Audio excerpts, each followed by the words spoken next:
کہ آگے کیا بولتے اللہ تعالیٰ کہ اور تم کو کچھ خبر بھی ہے، تم کو مانی کیا ہے کہ ہمارے پیغمبر صلی اللہ علیہ وسلم کو اللہ تعالیٰ برتے، اور تم کو کچھ خبر بھی ہے کہ دوزخ کیسی چیز ہے۔ مقصود اس سے تحویل وہاں ایسی ہے کہ نہ تو باقی رہنے دے گی اور نہ چھوڑے گی، یعنی کسی کو بھی نہیں چھوڑے گی۔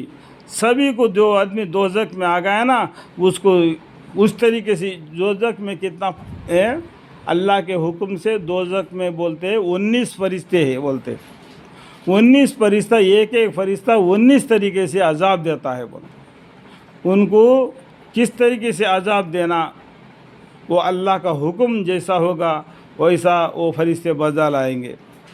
اللہم اغفر لی، یا اللہ مجھے، میری بیوی، میرے بچے، میرے پورے خاندان، وسیلہ تا قیامت نسل بہ نسل، ان سب کو دوزخ کے عذاب سے محفوظ فرمائے۔ اللہ کی رحمت سے ہمیں جنت نصیب فرمائے۔ محض آپ کے فضل و کرم سے، قرآن شریف کے برکت سے میرے دعا کو قبول اور منظور فرمائے، آمین ثم آمین۔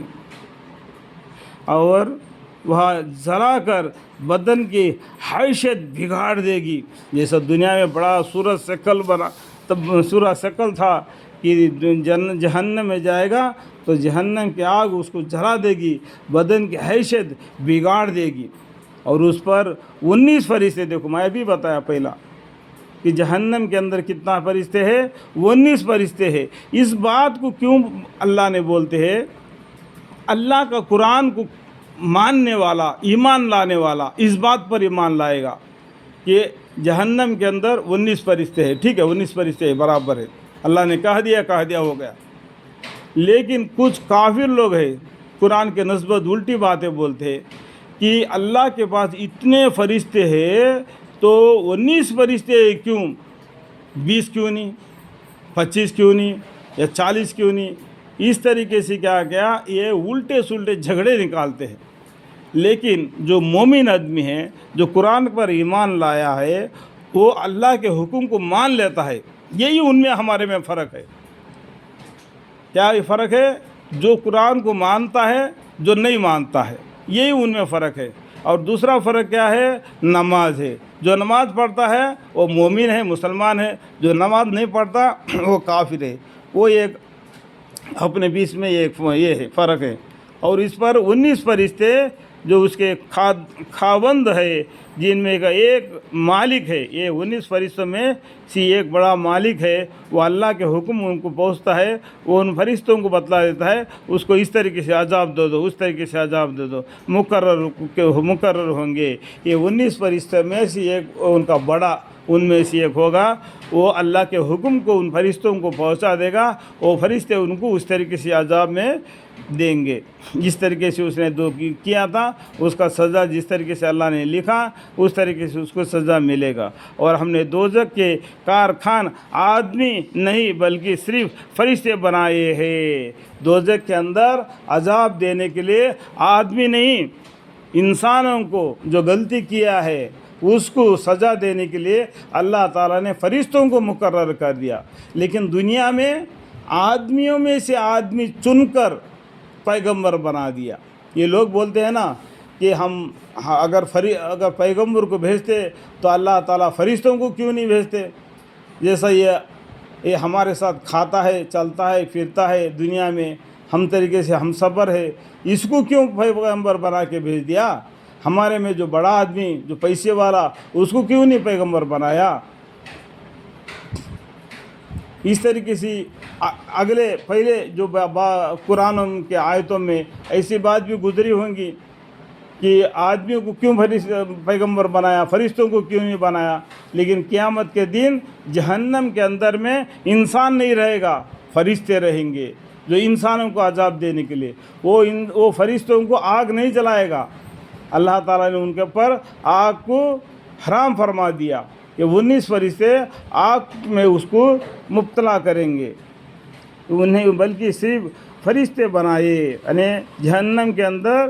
اور ہم نے دوزخ کے کارخان آدمی نہیں بلکہ صرف فرشتے بنائے ہیں، اور ہم نے جو ان کو تعداد اور ذکر و جواہیات میں صرف ایسے رکھی ہے جو کافروں کے گھروں گھیری کا ذریعہ ہے، گمراہی کا ذریعہ ہے۔ دیکھو یہ انسان کو یہ بھی ایک گمراہی کا ذریعہ ہے۔ تو ابھی میں آپ کو بتلایا کہ دنیا میں فرشتے کیوں نہیں آئے، آدمی کیوں آئے۔ یہ جہنم کے اندر میں آدمی نہیں بلکہ فرشتے ہیں۔ یہ بھی ایک گمراہی کا طریقہ ہے۔ یہ کافی لوگ اس قرآن کی نسبت کہتے ہیں کہ اگر آدمی فرشتہ پیغمبر بن کے آیا تو جہنم کے اندر عذاب دینے کے لیے بھی آدمی کیوں نہیں۔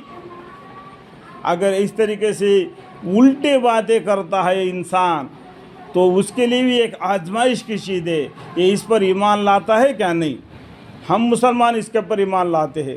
ضرور اللہ تعالیٰ نے جہنم کے اندر فرشتوں کو رکھ دیا تاکہ وہ عذاب اللہ کا حکم کے برابر دے تو اس کے لیے تائید کے اہل کتاب سننے کے ساتھ یقین کر لے، یعنی جو مسلمان ہیں، جو مومن ہے، اس بات کو یقین کر لے گا کہ یہ حق ہے، برحق ہے، اور ایمان والوں کا ایمان اور بڑھا جائے۔ دیکھو میں بولا نہیں ابھی تو ایمان والوں کا ایمان اور بڑھ جائے گا۔ یہ اللہ کے تجویز میں یہ نافرمانی نہیں کریں گے۔ جو کافر لوگ ہیں وہ قرآن کو انگلی اٹھا کے دکھائیں گے کہ یہ دیکھو یہاں پر یہ لکھا ہے، یہاں پر یہ بات ہے، یہاں پر یہ بات ہے۔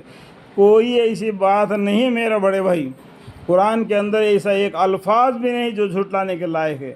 جو کچھ بھی رکھ دیا وہ ایمان لانے والوں کے لیے ایمان میں اس کی بڑھوتری ہو جائے، جو بے ایمان لانے والے کے لیے اس کا بے ایمانی میں بڑھوتری ہو جائے، جس کا اس کو جہنم کے عذاب میں مبتلا ہو۔ جو مومن ہے اس کو جنت کی بالخانہ یہ ملے۔ ٹھیک ہے، قرآن کے اندر کوئی ایسی بات کو الٹا نہیں سمجھنا، ہر بات بھی قرآن کا بالکل سچ ہے۔ ایک بات ہے میرے بڑے بھائی، جو اچھا کام نہیں کر سکتا ہے تو برا کام بھی مت کرو۔ قرآن کو نہیں تلاوت کر سکتا ہے تو قرآن کے بارے میں الٹے باتوں بھی مت کرو۔ جو علم تم کو نہیں ہے تو اس کو بات کو بولو کہ میرے کو اس کا علم نہیں ہے، لیکن بغیر علم کا، بغیر جو کتاب کے اپنے منمانی سے کوئی بات کو نہیں جوڑنا۔ میں نے قرآن کے اندر میں جو باتیں جوڑ رہا ہوں وہ حدیث کے ذریعے سے جوڑ رہا ہوں، کیونکہ قرآن اور حدیث ملے جڑے ہوئے۔ قرآن کے بعد میں پڑھنے والے 6 حدیثہ ہے، وہ 6 حدیثوں کے اندر کے جو باتیں ہیں میں اس میں ملا دیتا ہوں۔ اور اہل کتاب آنے اس سے پہلے والے زمانے کے اہل کتاب بولتے ہیں ان کو، اور مومن میں شک نہ کرے، مومن شک نہ کرے، اور تاکہ جن لوگوں کے دلوں میں شک کی مرض ہے، جن لوگوں کے دلوں میں اس کے بارے میں، قرآن کے بارے میں شک کا جو بیماری ہے، وہ ان کافروں کے لیے، ان کافر لوگ کہنے لگے کہ اس عجیب مضمون سے اللہ تعالیٰ کا کیا مقصود ہے، اس عجیب مضمون سے اللہ تعالیٰ کا کیا مقصد ہے۔